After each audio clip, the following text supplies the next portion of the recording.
Well, thank you for being here, parents. We just wrapped up our last student orientation, and this is our last parent orientation. It's been really fun. This is something new that we're doing this year for the first time. I suppose it's because we're a little further ahead. In some ways, it doesn't feel like that, but in many other ways, we're a lot further ahead than we have been in previous years for the first day of school. And that's for a lot of reasons that I won't go into here, but it feels really good to be able to take the time to just visit with you as a micro school parent group, and then also with your students, so they can kind of get to know each other a little bit better, and we can set some expectations and talk about the things that we're going to be learning and doing, and with them and with you, and to give you a chance to ask some questions as well. Uh, Grace and I've done this 6 or 7 times now, and so we're getting pretty good at it. Seems like we're getting faster, huh, Grace? Yeah, for sure. My name is Peter Connect. For you who are new, I'm the director of product for AHS Worldwide Campus. The AHS Worldwide Campus is the third campus of the school. It's the worldwide campus, the only non-brick and mortar campus. We have two other traditional brick and mortar schools. One is our flagship campus in American Fork, and that's been there about 20 years, and before that, about 55 years before that in Pleasant Grove. Sorry, 35 years before that in Pleasant Grove, for a total of 55 years. Then recently, the school built another American Heritage School at the request of the church, at the strong urging of the church, I would say. After 3 years of the church asking the school to build a school in downtown Salt Lake, the board finally agreed to do it, and the church donated a, a church. The church donated a meeting house, kitty corner, to the conference center. If you've ever been in downtown Salt Lake on Temple Square and gone to the temple and gone to the conference center, you might have noticed an old white, it's very historic chapel in downtown Salt Lake. Beautiful building. It's the first stake center in Utah, and it's got a big stained glass of the First Vision in it that we kept. But the church leased that to us for $1 a year for 80 years. It was really important to them to restore faith in downtown Salt Lake, where faith is not as common, and the culture of faith is slowly disappearing. That they start to restore that, and one of their efforts was to establish a faith-centered school in downtown Salt Lake, and they wanted the school to do that, of course. And it finally worked out for us to be able to do that. So that's our second brick and mortar campus. It's now full also, and they support about 300 students there. And then the campus in American Fork supports about 1,500 students. And then we have about 5,000 students in the worldwide program. Most of them use a curriculum called Family School, which is a parent-centered traditional homeschooling resource. And then about 1,000 of those students have historically used this kind of micro school or lift ed platform. This year it's far fewer because we're just focusing on middle school, by the direction of our board and our donors, to really focus and identify the right solution for a middle school student, and then to expand out to other age groups and perhaps even other languages and other faiths. But we won't do that until we really figure out how to do this well, and then we can scale outside of that. So as the product director, I work with three different arms of product development. And one arm is curriculum development. So all the curriculum that's designed, that's part of our product. As a school, curriculum needs to be a product. But one of our products is also software. We've spent several millions of donated dollars building a platform. And the reason we've spent that money to build that kind of platform is because we recognize that there wasn't a platform that enabled connection the way that students really want to and need to be connected.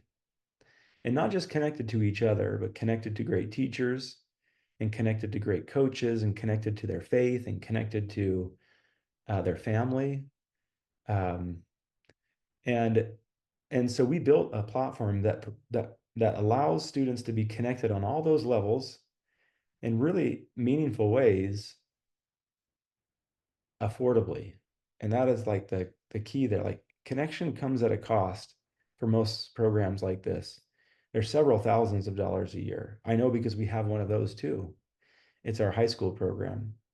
And there are many of them that have live teachers and live events and we do all those things too, but we can do it for $109 per month on average, or about $1,300 a year, or even less if you paid, if you paid up front, closer to $1,000. And how do we do that? We do that because we've built a piece of software that allows us to provide the content and the coach in a way that can keep those costs really, really low. So software is one of our products. Curriculum is one of our products. And then Grace here, Grace Aldridge, she manages all the services, and that's part of our product too. The services that we provide to the students to ensure that they're progressing in the way that you want them to progress. And not all parents will care about their progress in some areas. Like some of you may have students that have other math or other language arts programs, and that's just fine. And so they won't submit math and language arts. They probably won't go to our labs, and that's just fine. There's no problem with that. But for those who want a comprehensive solution that is a real viable alternative to public school or private school or charter school or a homeschool alternative, then we offer that now as well. And we do that because of the services that we provide, the coaching, the mentoring, the labs, the tutors, the events, and so on. So services, curriculum, and software, that's the product. And so Grace, being our director of student success and family success, we actually just call her our success manager now. Not just students, but families entirely. If you have concerns or feedback about the experience that they're having each day with their micro school class, or you want to give feedback or you want to share some information with Grace that might be helpful for the coaches, then go to Grace. Don't go to the coach. Grace is not your student's coach. It's Leah Thomas. Sorry, she's married now. It's Leah Holmes. She's awesome. Your students will love their coach. She is just the happiest, brightest, smiliest, kindest soul that I know. And she's been a coach for a couple of years now. I think this is her third year, maybe her fourth year, but so she's very experienced as well. You'll love her. But if you have feedback for the program, for me, for generally, or for a coach, or for our offering, just make sure you send all that to Grace. Don't go directly to the coaches, because we actually want to know what that feedback is, and then we can use that to help the coaches generally and specifically. So Grace will be your point of contact throughout the year. If you need something, then you just go to Grace. That has a nice ring to it too. Go to Grace. And I just put my email in the chat, so if you guys can go and copy that, and yeah, feel free to send me an email.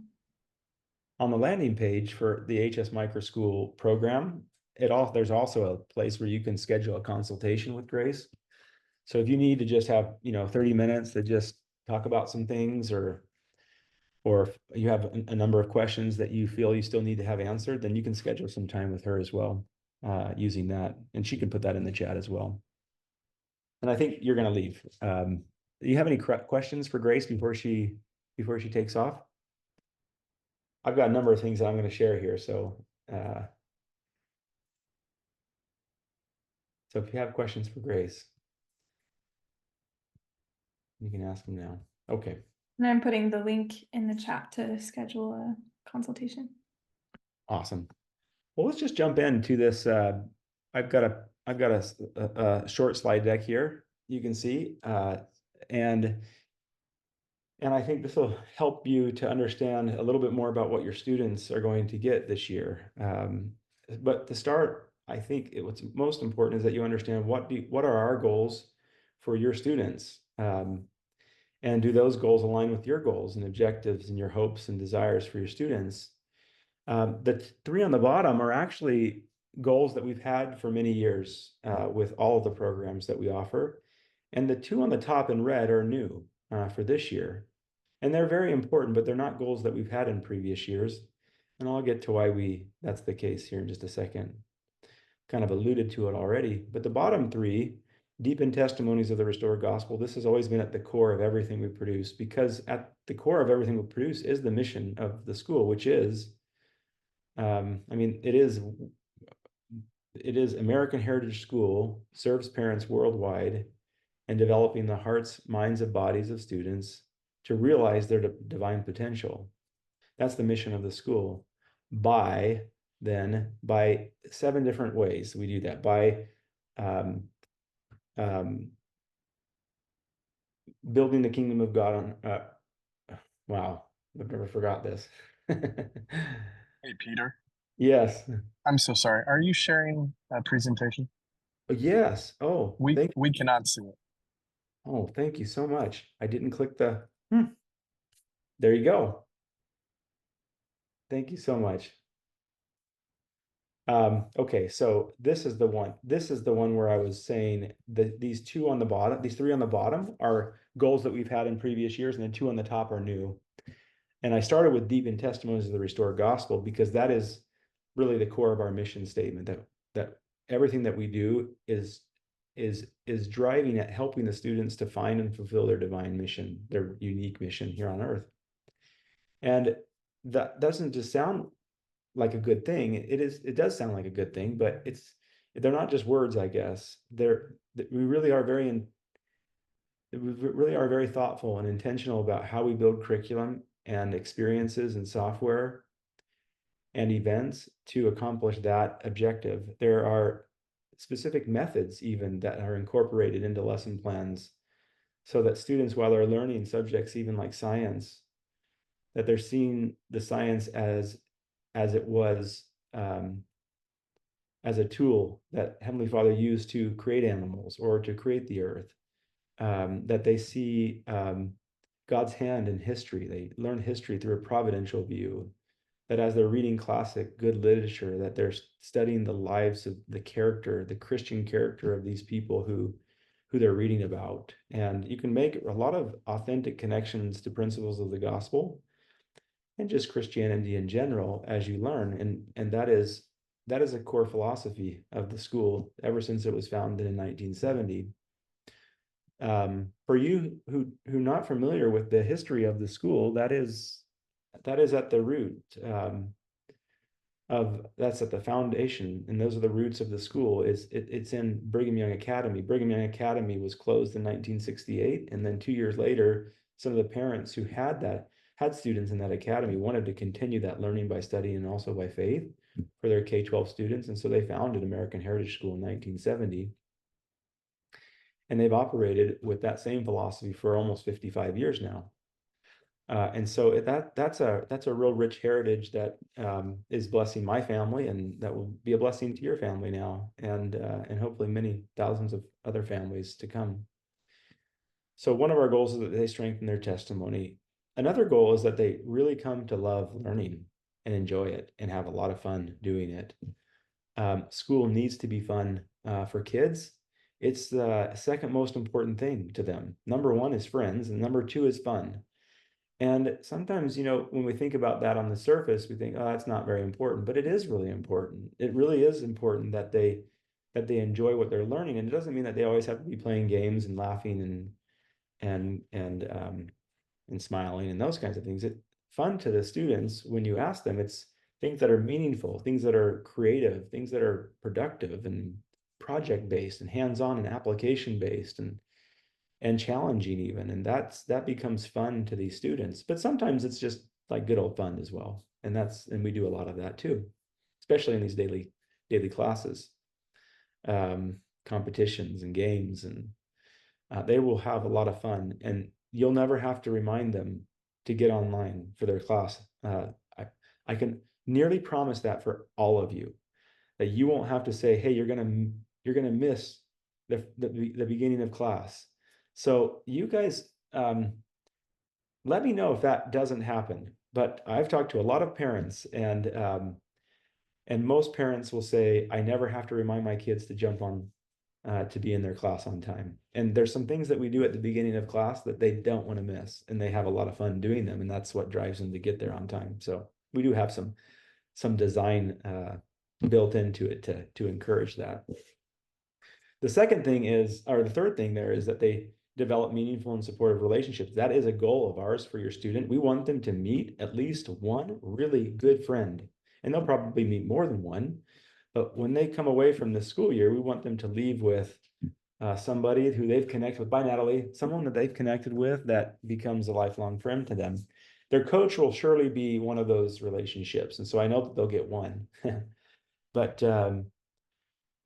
But every middle schooler especially needs good people, good friends around them that encourage them, that are supportive of their family's values and their values. And so that's what we hope to accomplish too. The top two are new for this year. And you'd look at those and say, well, how can you be a school and not have that as your goal in middle school, be academically prepared for high school? And it's simple. We just didn't have the academic curriculum last year. We didn't have math. We didn't have language arts, reading, writing. So this was very much a supplemental, supportive, additional thing that we offered to students, and they enjoyed it. But it wasn't core academic curriculum. Again, it was supplemental to what a school would offer. And now we offer that. And so now one of our goals is to make sure that students are academically prepared for high school. And when we say academically prepared, we really mean that their math computation skills, their writing skills, their reading skills are where they need to be successful in high school. The next one is something very new to us as well. And it's something that I learned from some extensive research that I did for about 3 months at the end of the school year last year, from about February through April. I talked to hundreds of middle school students. Some were with us, some were in public school, some were used to be with us and weren't anymore. Some were not with us, but thinking about doing it. And so I did a lot of research with middle schoolers of lots of different demographics. And I talked with their parents as well. And one of the really interesting things that came out of that research, at the top of the list for students and for parents, not at the very top, but in the top of this long list of things, that characteristics or qualities that students wanted in their middle school experience and what parents wanted, was this well, students would say it like this. Students would say, I want to learn about things that I want to learn about, not what you tell me I need to learn about. That's how they would say that. And parents would generally say, I want my kids to be developing skills, to develop their interests. So students and parents, what they really want in middle school, they're in this time in middle school where they're just getting ready to, they're kind of learning a lot about themselves and who they're going to be and who their friends are going to be, and their bodies are changing, and so many things are changing right in middle school. During this unique time, they want to have the opportunity to explore new interests and develop new skills. And so we have spent a lot of time and resources developing what we're calling micro master skills courses. We have about a dozen of them right now, and they'll have an opportunity this year to choose 4 of them that they can develop: entrepreneurship, time management, cooking, gardening, app development, video editing, graphic design, is emergency preparedness and response. There's drumming is one of them. It's really fun teacher. These are all taught by teachers who are experts in the field. They're super passionate about what they're teaching, and they're teaching from their own homes or their studios or their garages or gardens or kitchens. And so it's a very authentic approach to teaching these skills. And they will build something during each of these, and they'll have some level of mastery in that skill after that 2-week course is complete. And every single semester, there's a 2-week segment where they get to, again, choose what skill they're interested in, and they get to be grouped with a new group of students based on the skill that they chose. So they're meeting new people, new friends, and they're learning a new skill that they chose. And that's a quarter of the experience for them each day. So that 9 o'clock to 10:30 micro school class, a quarter of it is is this, you choose what you want to learn about, and then we're going to learn with a teacher and a coach and other students who are interested in learning and developing that same skill. So that's our fifth goal, is developing their unique skills and interests, which we think is really important in helping them to discover their unique mission. Because a lot of times your unique mission comes from your unique skills and gifts and talents and interests. Okay. Any questions or comments about that before we move on?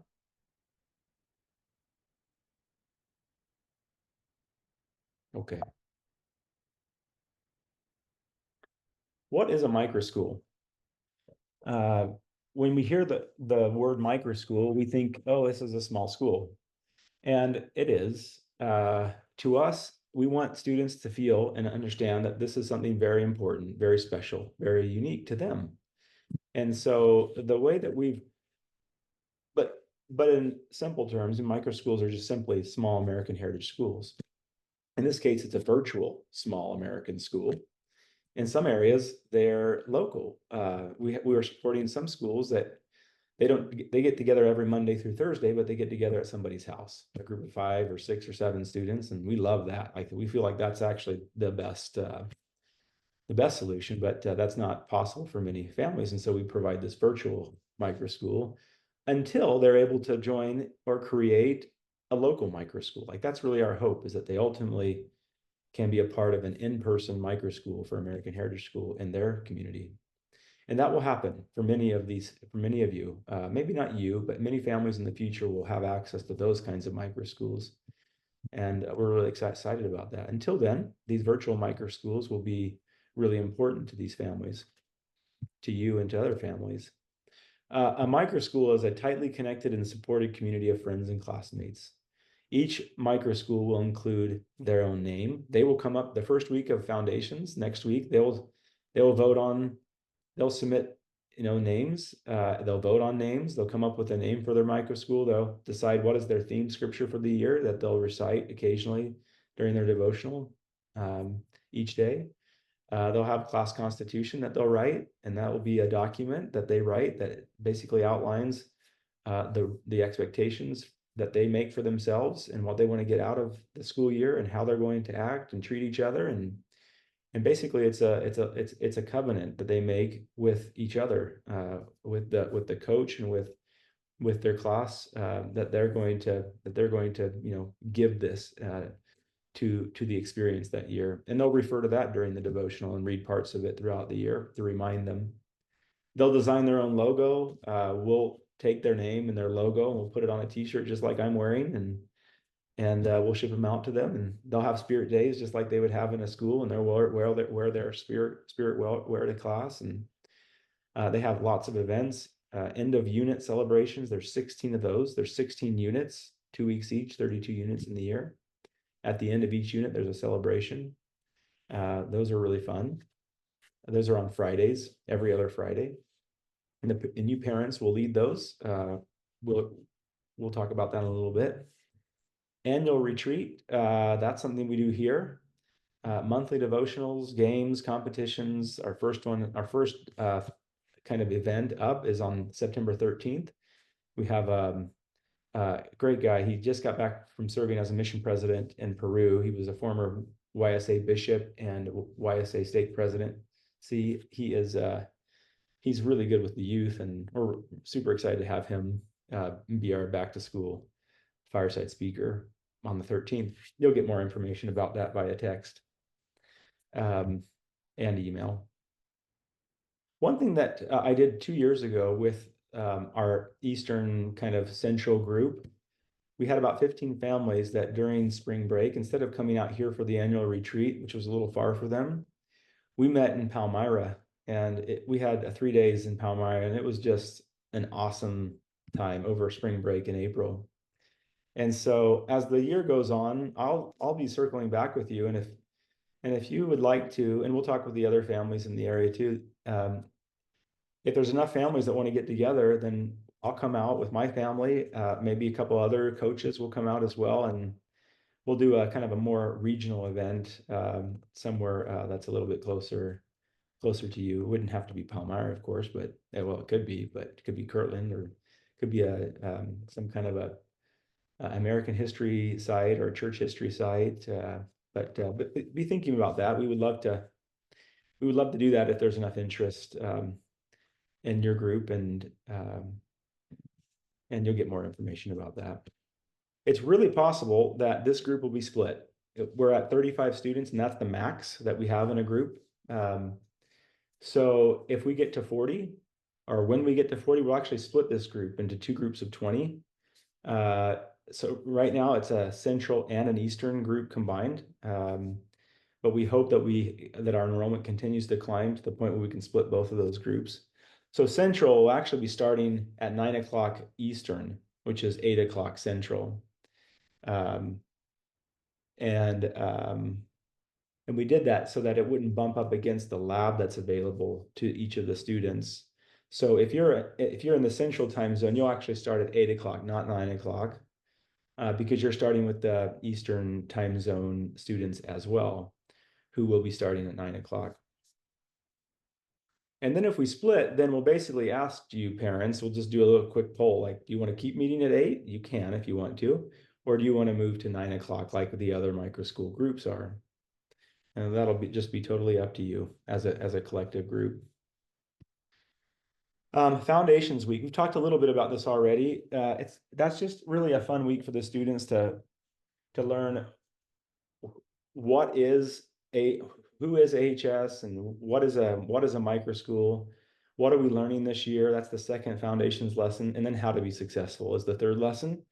I've watched each of these lessons, and these are really, I just strongly recommend that you watch them as well. So we're going to send you a YouTube playlist that you can just watch them. They're about 10 minutes each, so about a half hour worth of content that the students will be discussing that first week of school, but you can just watch them. And it's just a lot of good information, and I think it'll help you to understand a little bit, even a little bit better, what kind of experience the students will have.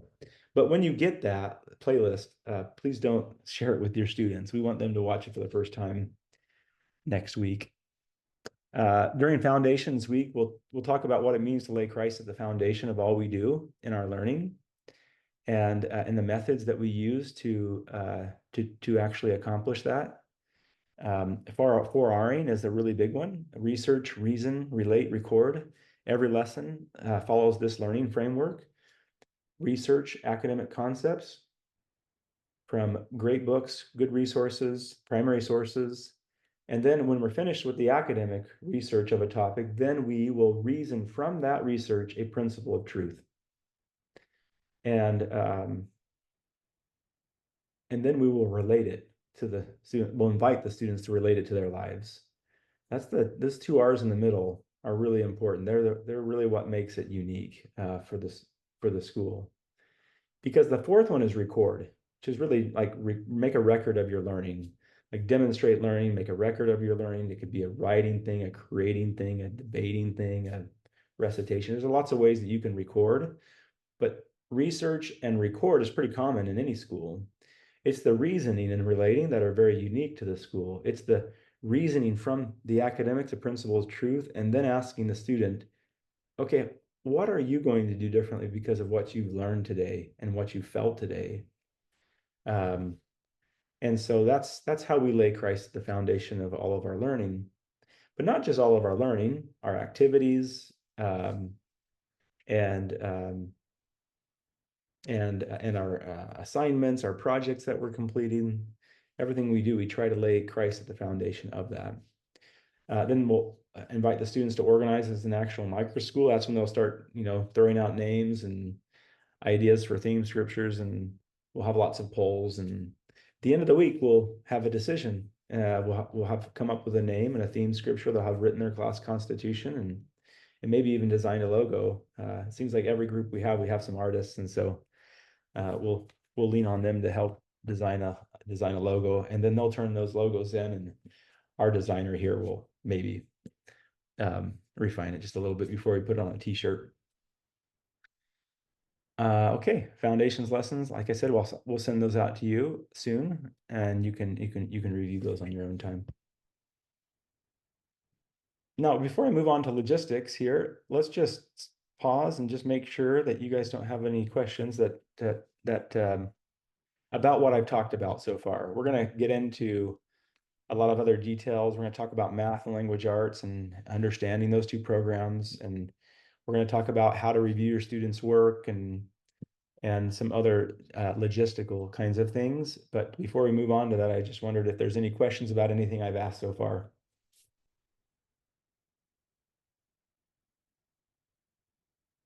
Okay. You guys are an easy group. You're kind of like your kids. That doesn't surprise me. They're a little bit quieter. Okay, let's go back to this.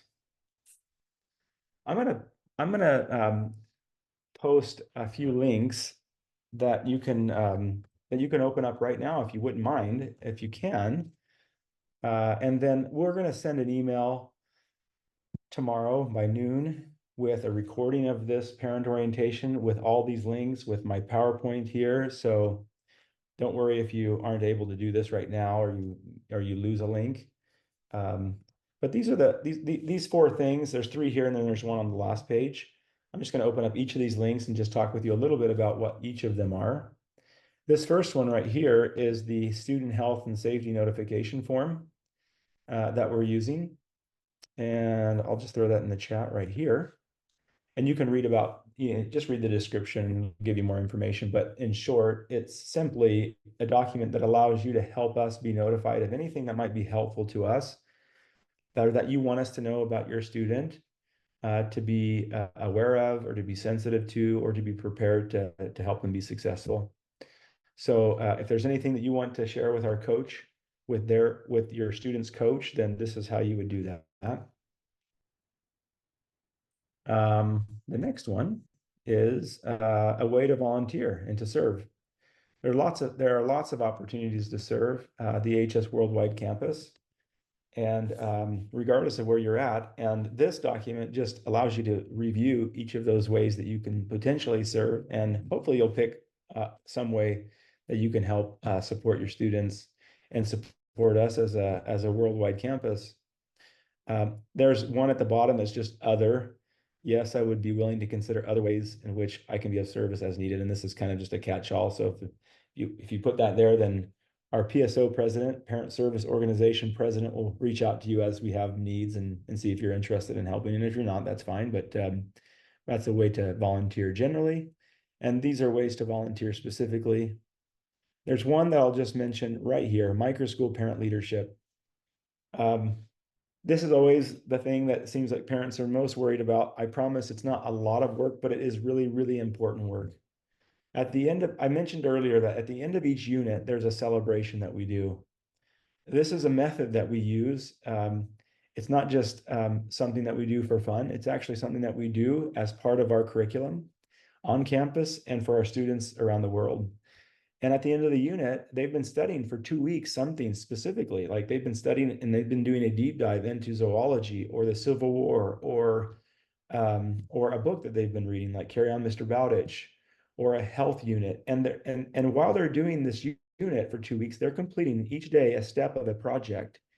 And when they're done with that project, there is a great opportunity to get together and showcase that, or to do a competition, or to invite a guest speaker. And there's lots of ways that we celebrate, and there's lots of ideas that we already have curated in a document that a parent leader could use to just easily identify an idea of what they might do in this celebration. And so what we hope is that as a group of parents, let's say there are 30 sets of parents, right? In a group of 30 students.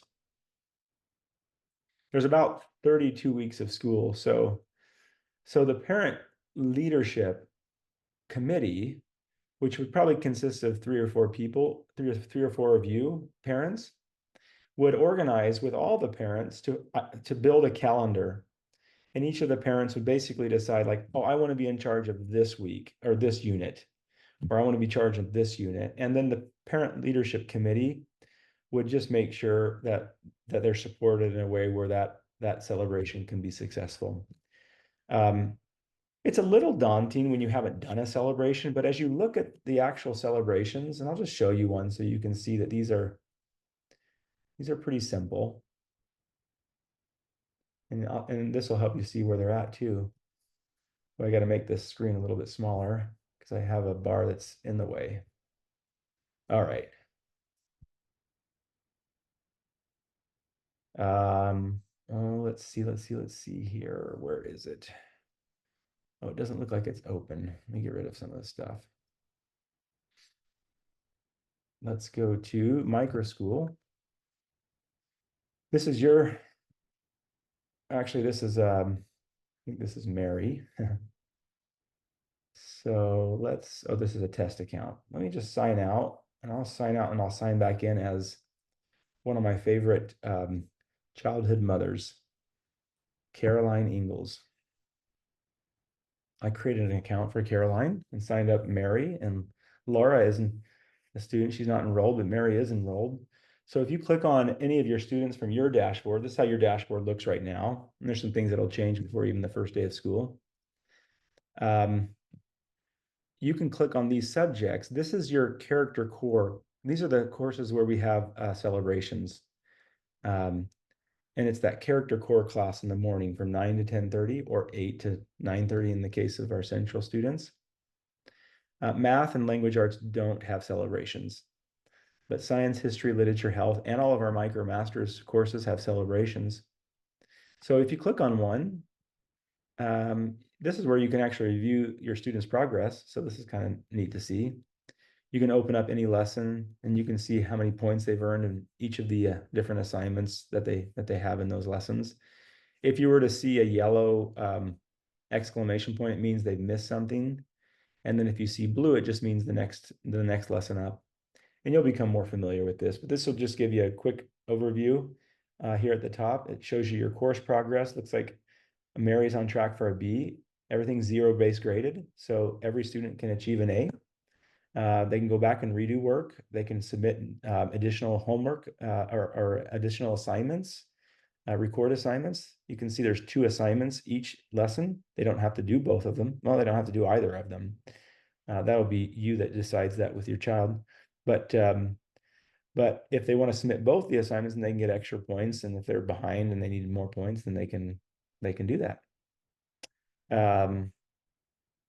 I was showing this to you because I wanted to show you the celebrations guide. So if I click on a lesson, I can see, as a parent, you can see a landing page and you can read a little bit about what this lesson is about, the academic concept taught, the faith connection that we make, and then any unit resources. So in this unit resource, we have a student companion, and we have a celebration guide. There's another document here, but this unit celebration guide is the resource that I was just referring to with loads of ideas for how to celebrate, project showcase, build a bug craft. You could do both of these virtually. The parents would need to be prepared with these things, but that's what the parents would do is work, probably have a group me where you just, notify the parents, hey, we're going to do a build a bug craft celebration this Friday. These are the things that you need to have available, and it's all ready for them to go. Insect collection. They might show off the project that they created, or they might do a different insect collection activity. Here's another 5 activities. Here's another 3 activities. So there's a total of 13 activities, or 11 activities, I think is what that was, that you can choose from. And so we give you a resource at the beginning of each unit that helps you, that guides you and helps you pick an idea. Now you might have other ideas and things that you want to do that are better, and we hope you do that. But if you just want some ideas to get started, then this is a resource that you can use for that. Okay, let's go back to this this document. So this is the document that you use to volunteer for service. And if you're willing to be a parent leader, please check that circle right there, and we'll be in touch with you. Okay, last on this page is the student spotlight form. This is another document that you'll use to share some information about your student. Each week, we want each week we'll have a new student be kind of the class leader for that week, and they'll be the one who calls on somebody for prayer or invites somebody to start the scripture recitation, or they might call on the person who's in charge of the spiritual thought for the day and those kinds of things. But also we want to highlight them, and we want to create a little kind of like a slide deck that just spotlights that student, and we want it to be as special as possible. So we're asking you for information.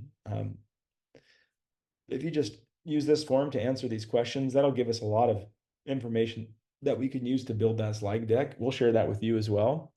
You can upload images and videos, maybe they're pictures of your family, pictures of them doing, or videos of them doing something that they love, a hobby, or of them with their favorite pet, or I don't know, all the things that students would enjoy learning about other students. Okay, that's the student spotlight form. The last one is on this page, the benchmark testing software and service that we're using this year. It's probably going to be iReady. Because we have math and writing and reading as part of our curriculum now, we really want to provide, oops, looks like that one went to Rachel. Oh, 1 second. Let me just change it to everyone. Hey, Rachel, you just send a message. That's why it went back to you. I was in the room. Oh, Rachel, you there?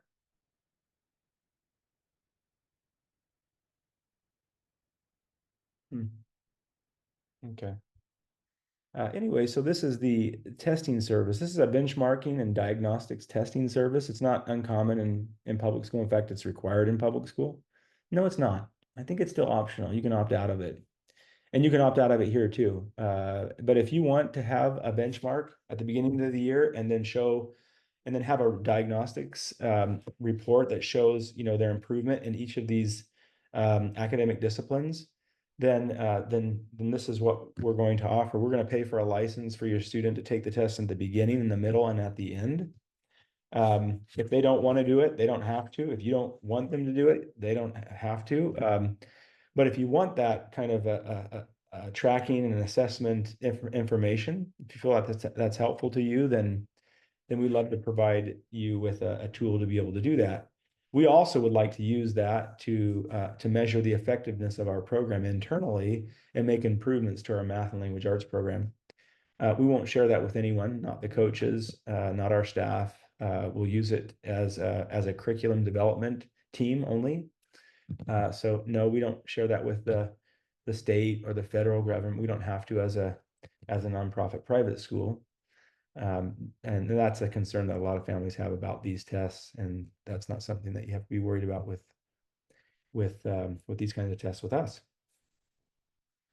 And so this is a poll so that we can kind of get an indication of what percentage of our families are interested in this, and then we're going to buy licenses based on that percentage.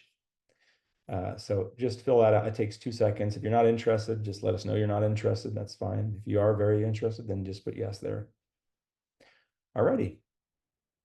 Those are the 4 forms.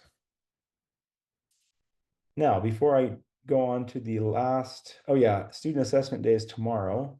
From 10 to 11 is math, and from 11 to 12 is language arts. You received an email a couple nights ago and then a couple weeks ago as well about this. So if you want help knowing what level of math or language arts your student should be in, then that's something that Melanie Norman is doing, and she's fantastic. She's the Grace of curriculum. So where Grace is supervising all the services, Melanie is supervising all the curriculum development, and then we've got a team of developers that do the software side. So if you're interested in that, then that's a good resource for you tomorrow morning. Okay, lastly, how parents can support students. This is really important. This is not the kind of program where it's totally hands-off for parents. I guess it can be, but it's not very effective when it's done that way. And these are some ways that you can help your student be successful. with this program. One, it's make sure that you have end of unit celebrations. That's a really fun, rewarding recognition opportunity. That's very powerful for students. So please be willing to help with at least one of those celebrations throughout the year. Review and prepare using the student companions for each character core unit. I wouldn't say there's much preparation there, but you're going to get a link tomorrow, I hope. That's what we've been told. That will provide you with a way to order these new student companions for each character core unit. And I just want to show you one of these. They are remarkable, like really, really neat resources. And it's one of these other resources. So in this landing page, you saw in the unit resources, we looked at the unit celebrations guide, but every unit also has the student companion. And this student companion is a completely offline, printable, non-digital tool to organize the content for a unit, to do a little step-by-step of the project that they're going to be completing, so you can just see it all in one place. And then there's a ton of enrichment and extension activities and learning and trivia throughout the document. So I'll just scroll through really quick so you can get an idea for how it was developed. It starts off with just a quick overview of the unit, what days they're going to be studying what. This is really nice for just compartmentalizing and getting the brain prepared to receive the information. And then some suggested reading books, like if you as a family or they as a student want to read a book while they're studying this unit on their own time that has to do with zoology, then here's some great recommended books. This is a how to master this unit document, and it just walks them through step by step. Like these are the things that you're going to want to do. This is how you can succeed with this particular unit. Read the lesson pages, watch the video lessons, do an activity page. It's not required, but you can, and then work on the project step by step, starting with assignment 1.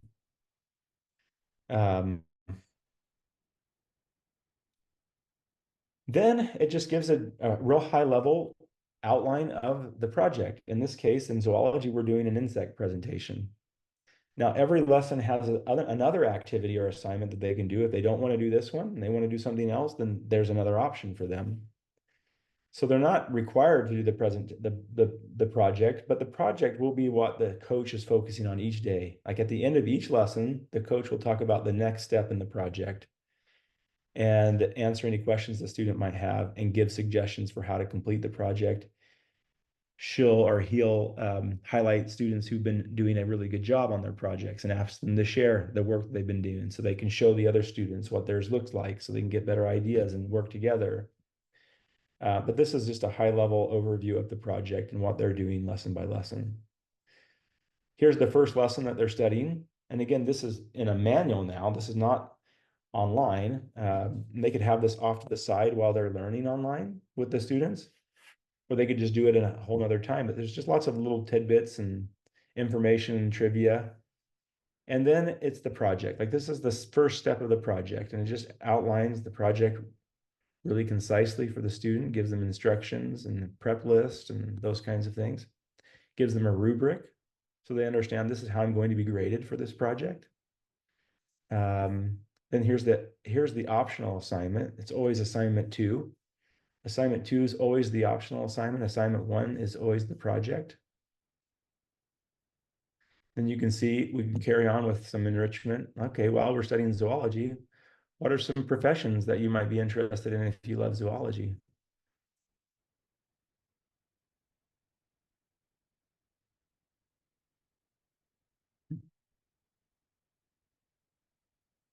Here's a second lesson, classification of animals. Again, just some additional information about Carl Linnaeus and taxonomy. Tells them what lesson 2 includes the read and watch and assignments and activity pages. Here's the project. Here's a taxonomy activity, mnemonic devices activity, zoology crossword puzzle, practice classifying animals activity, That one's actually a little low for middle school. So you could, you have littles, the younger ones that are following along, they could do some of these activities too.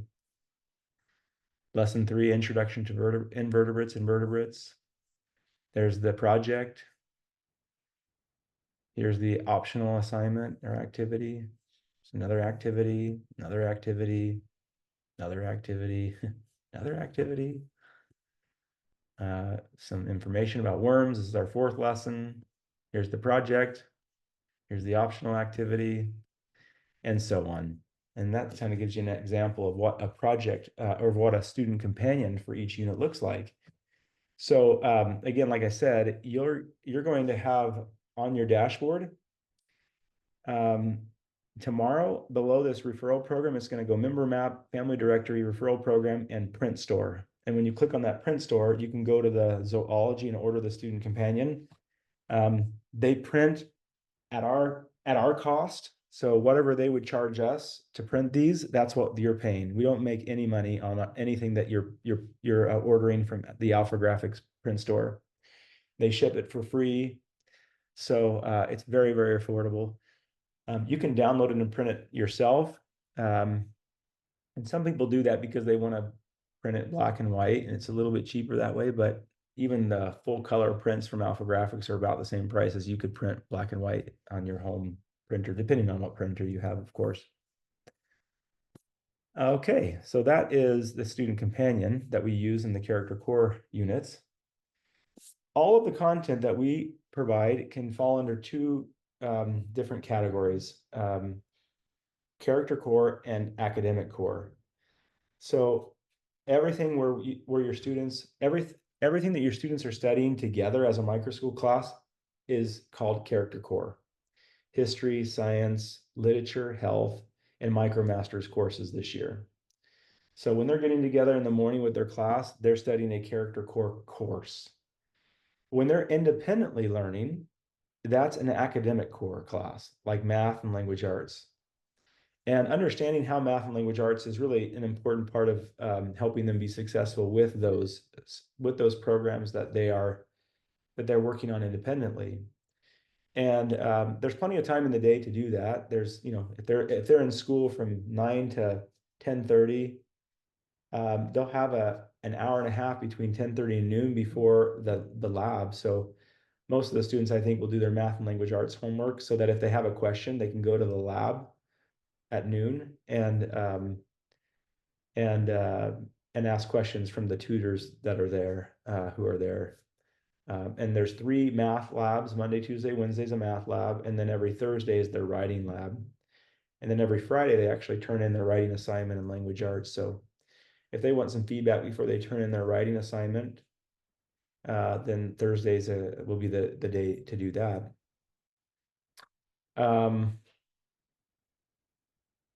Let me give you another link while we're, parent orientation videos. These were the ones that we created for family school, but they're very good and give you an orientation of the math and language arts program. And so let me share that link with you as well. If you haven't watched these already, I would just take a few minutes to review those math and language arts orientation videos. To complete math, they need to do 2.5 lessons per week. That's the pace that they need to keep. For language arts, on the other hand, there's 160 lessons in every language arts lesson, which means that they have to complete 1 lesson each day, Monday through Friday, in order to complete it by the end of the school year. And if they don't complete it, it's okay. They can continue working on it through the summertime. If they need to take 2 years for 1 course, that's just fine. Again, those are questions. That's totally up to you. But they will not be dismissed from the school. They will not. There will not be a question of whether they be readmitted the next year based on their completion of math and language arts. We'll help them wherever they are and on whatever pace and path they're on as they're in our 6th, 7th, 8th grade middle micro school program.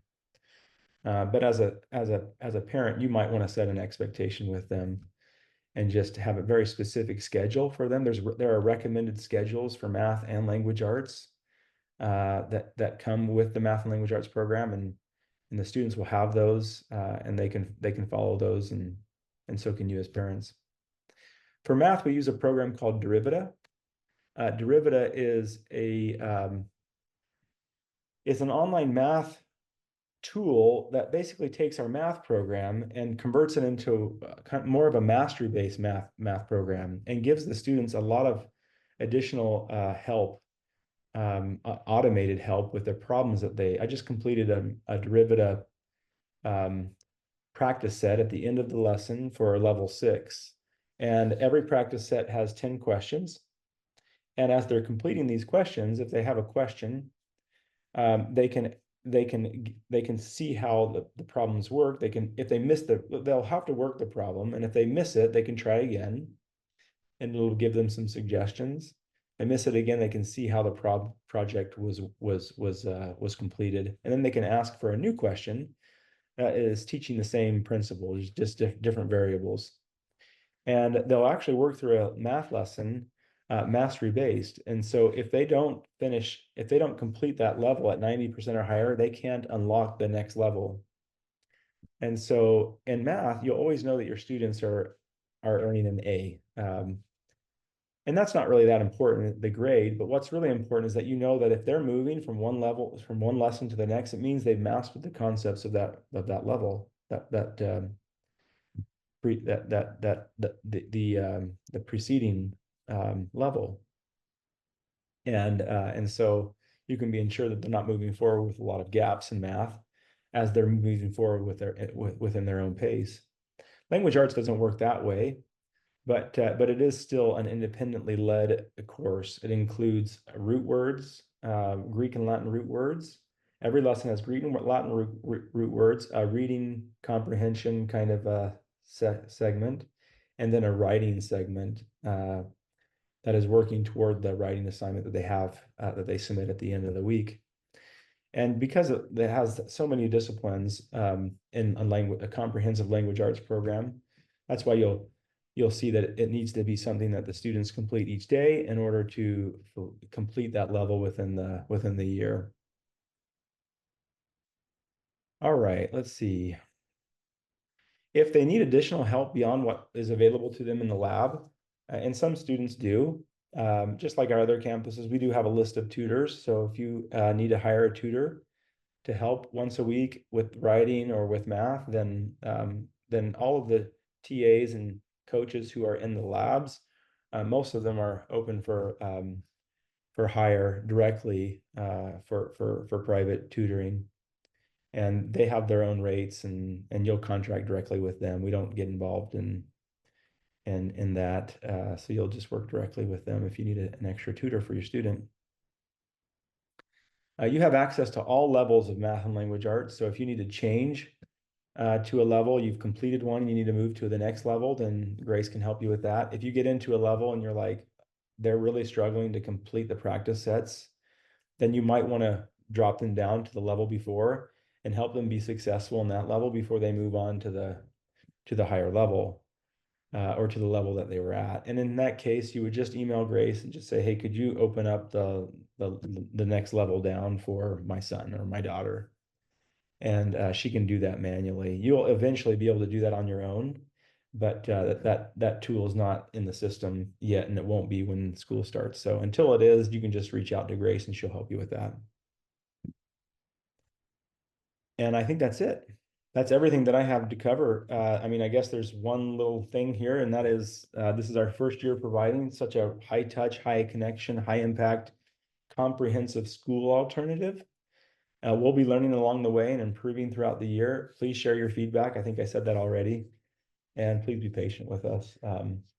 But we are very excited, and we have a lot of really good things working already. And oh, got a couple people in the waiting room. Sorry, Emma and Grant. I just saw you were in the waiting room. I don't know how long you've been sitting there, but I just added you. We'll send you a recording, guys. If you just joined, we have a recording that we're going to send tomorrow of a parent orientation and a student orientation. So if your student missed it, or you want to review it again, or you missed part of this or all of it, then you'll get that in your email, and we'll send a text just to let you know that it's in your email as well. Okay, any questions? I have a couple of questions. Sure. I'll turn the video back on. Yeah, go ahead. Okay, so first off, is there like a map or something of like all the people in our group so we know where everyone lives and kind of can see all of that? Yeah, that's kind of fun. So yes, there is. If you log in to your dashboard, there's a couple ways where you can find the families close to you. Now we're going to create some additional tools, but this is what we have right now. First off, you have a map. And so anybody in Central and Eastern time will be in your group. The thing is, anybody could, like, if my daughter wanted to start 2 hours earlier, then we could join your group, right? I can move my student to any micro school that has seats available. So if you want to start later, you could move to a different group too. And I noticed in our group of students that we had 3 students from Texas who actually might be Central Time. Actually, now that I think about it, maybe they are Central Time. Yeah, they are Central Time. I just didn't, in my mind, I thought they were part of Mountain Time, but yeah, they're definitely part of Central Time. So it takes a little, I don't know why sometimes it does take a little while to load, but maybe there's something wrong with this map right now. They're doing a ton of work this weekend, and they're publishing new versions of the site every couple hours. So it's possible that this isn't working right now. It doesn't look like it is. Somebody's coming down the stairs, and if it's a developer, I'm going to ask them. It is. James. Yeah. The map? Does it not work right now? For any reason? Not that you're aware of. Not Yeah. that, no. Okay, I don't think it is. Let's look at the family directory to see if that's pulling up anything. It was before, so there's something that. Or he might be pushing something out. Yeah, he might be right now. Well, these are the 2 ways. There's every family who is microschooling is represented on the map with a dot. And you'll see here, if I zoom in, just so you feel, a little bit more comfortable about this, that's as far as we zoom in. So you'll see a dot, but you can't zoom in as far as to see houses. And the information that it shares is just the information you're sharing. So if you don't want to share anything, you don't have to. By default, it shares the first name and the initial of the last name. And then if you want to add your email or your phone to that, you can in your own settings. But again, by default, it only shows by default only shows your first name and your last initial. And when you click on the name, I wish I could show it to you. When you click on any name in that Central Eastern time zone, there's a dialog box, and you can type something in it that just says, hey, it looks like we're in the same area, or it looks like we might be in the same micro school. It'll show you what micro school they're in too. So you can look at the one that your student is in, and you can look at the one that this dot is in, and you know that they're in the same micro school. And it gives you a dialog box where you can just message them, and they'll get an email with your message, and they don't have to respond, but they can if they want to. The other way is just to go to your family directory, and you can click on My Micro School, and it'll show all the families in your micro school right here. And then if you wanted to just search all families, like if you know somebody in another group and you want to see what micro school they're in, like in California or in Utah, then you can just search for the family here. So those are the 2 ways that we give you to find other families and to connect with other families in your micro school. I think even beyond that, though, I think the parent leader, the PLC president of your micro school, they will probably create a group me. It's likely what what most families are using, and they'll just have that as the way to communicate between parents in a micro school. And we would just ask that when you create those group me's that you add Grace or that you add me, because we want to see the discussion, and if there's ever a time that we can jump in and help with a question that somebody has, then we will.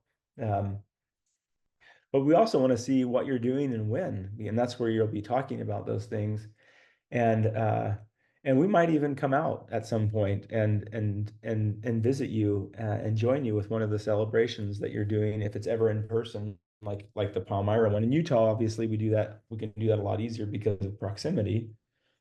But in the Pacific one and the Eastern and Central groups, that doesn't happen as much, or at all. Anyway, there's something that they're working on that's not allowing us to see that right now. Good question though. I wish I could show you, not just in theory.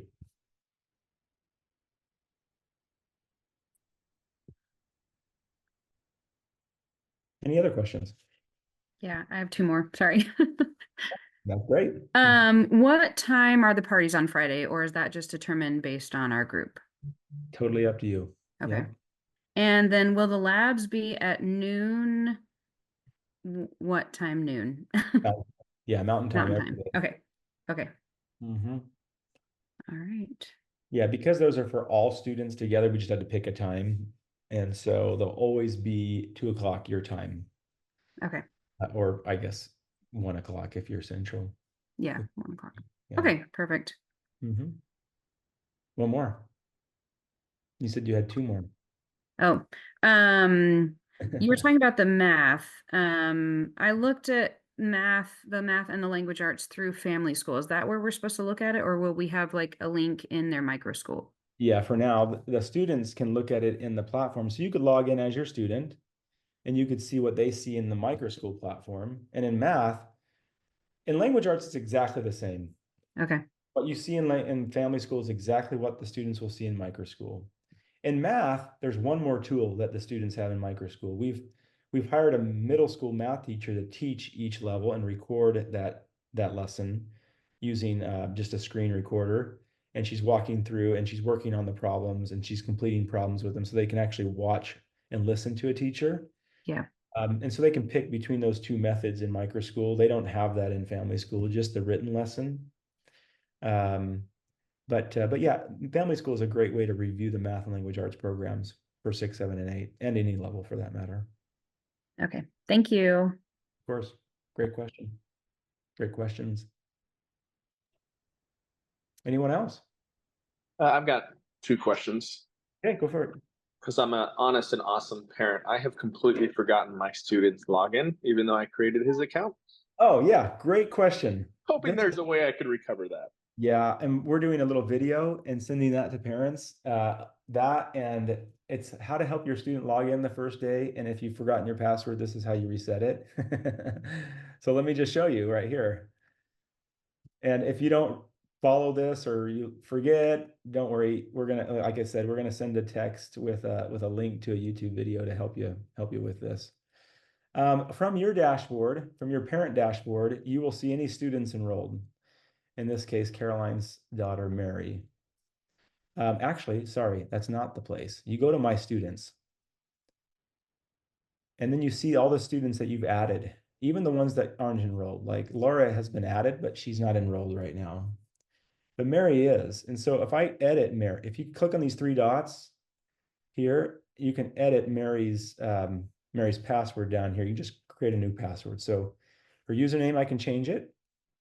And the password, I can change it. You don't have to know the password to change it, like in a lot of systems. So you just type in a new password, confirm, and that's the password, and they can log in. Beautiful. Thank you. And then the second was, you had mentioned that there's the kickoff for math and language arts tomorrow, but I never received that communication. Okay, let me just forward that to you again. Now, when did you enroll? I should ask that question first. 3 weeks ago? 3 weeks. Okay, so you should have received it. Can you go to your spam folder and search for Melanie Norman or support@ahsworldwide.org? And I think you'll find it there. It's just when are you new to this for this year?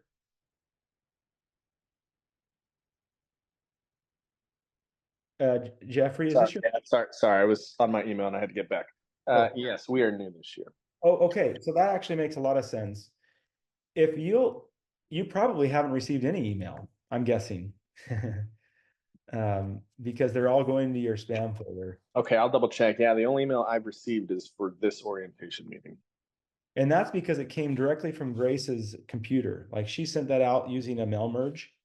And so she sent that out directly from her machine. Everything else we send from a mail service like Zoho or MailChimp. And a lot of those emails will land in spam or your promotions folder. If you're using Gmail, sometimes they'll land in your promotions folder. But search for support at AHS Worldwide or Melanie Norman. And then when you find that, just reply to it and say, hey, thanks for sending this, or anything, or just like, hi. And then when you do that, everything will land in your inbox from that point. Or you can just move that email to your inbox, and then everything in the future will go to your inbox. Yes, I just found it. Thank you. Okay, good. Fantastic. So you're good from now on. Did you have another question though, Jeffrey? Or was that the second question? I think that was it for now. Okay, okay. Well, awesome. Anything else, anyone? Okay. Well, we're really looking forward to this year, and we're going to have a lot of new experiences, and we're going to do a lot of fun things, and your students are going to grow, not just academically, but spiritually as well. And that's the thing that I love about this program, that they'll grow. And when I say spiritual, I actually mean in more ways than just the way that sometimes we think of spiritual growth, but the ability to be critical thinkers is a spiritual thing. I think it's learning to reason between right and wrong and truth and error. There's a lot coming at your kids right now, at this age especially, and they're trying to navigate a lot of messages that are coming at them. And so we hope to help them prepare so that they can come out conquerors in that battle that is really theirs. Probably theirs more than most times in their life. Middle school is tough. I've talked to a lot of parents about middle school, and almost all of us agree, all of us parents agree that they didn't love middle school. And there's a reason why middle school was tough for us and is still tough for them. And we just want to try to provide a program that helps more of them come out of that feeling like actually middle school was pretty awesome. That was the best time of my K-12 journey.